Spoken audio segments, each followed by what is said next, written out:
สบายดีท่านผู้ชมวันนี้จะพาทุกคนมาเบิ่งดอกเห็ดเนาะผ่านบรรยากาศตอนเช้า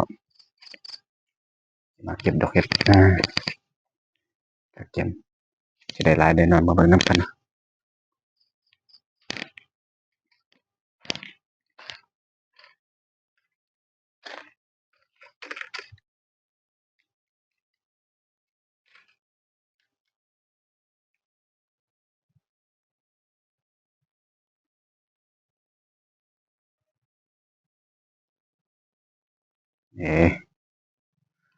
ดอกเห็ดมันก็ออกปกติเนาะแต่ว่าบ่ออกพร้อมกันมันจะออกไปเทื่อละสุด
เวลาเราเก็บเราต้องได้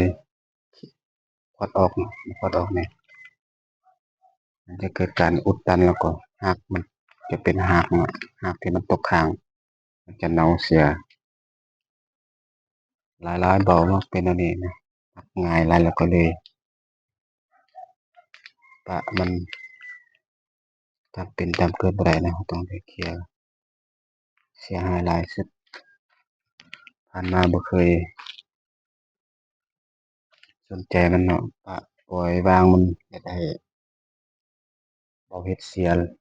หายหลายจนลงหลายก็ บ่ค่อยคงทันเนาะในการอนามัยมันจะเก็บออกแล้วก็ลืมอนามัยมันก็เลยเป็นการเกิดรากเน่าเสียเฮ็ดให้มีเชื้อรา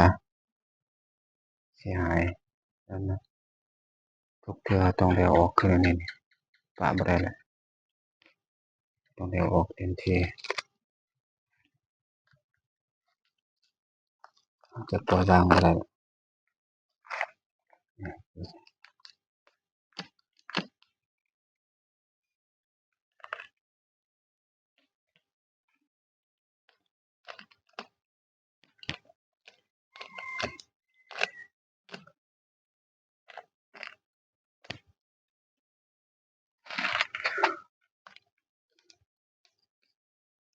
ผู้เฮ็ดนี่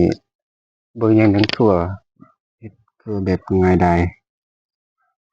แต่แท้จริงมันก็ยากพอสมควรในการดูแลรักษาเกิดเชื้อราคันบ่เอาใจใส่นี่ถือว่ามีความยุ่งยากในการดูแลรักษาการดูแลรักษาบ่ดีนี่โอ้ยถือว่าเสียหายหนัก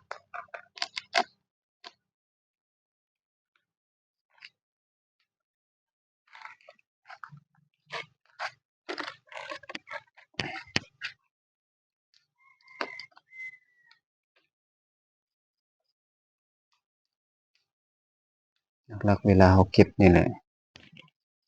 ถ้าเราบ่อนามัยนี่เกิดการเน่ารากมันจะเน่าเนาะคือจังซี่นะ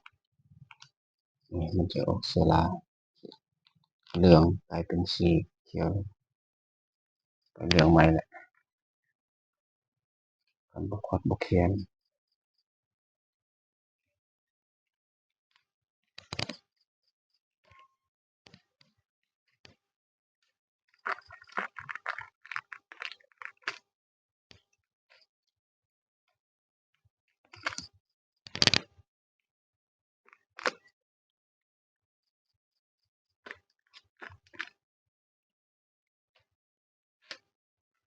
คันเราบ่ควัดบ่แคร์รากมันจะอุดตันเชื้อเห็ดมันก็บ่สามารถปลงได้นะมันก็การเจริญเติบโตดอกเห็ดมันก็จะช้าผลผลิตก็ตกต่ำทุกเทื่อเก็บแล้วต้องได้ควัดอนามัยตลอดซั้นนี่บ่ได้นะ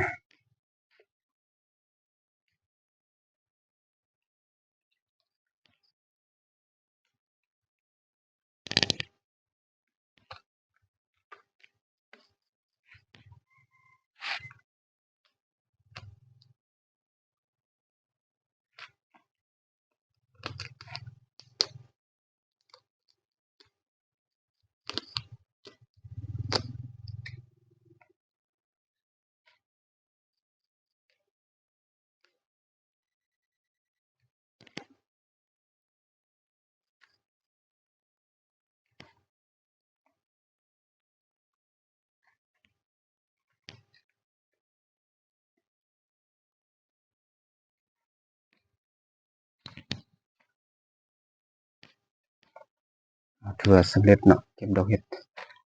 นี่ได้อันหนึ่งเนาะอันนี้จะเต็มกระสาเนาะพอดีกลางกระสา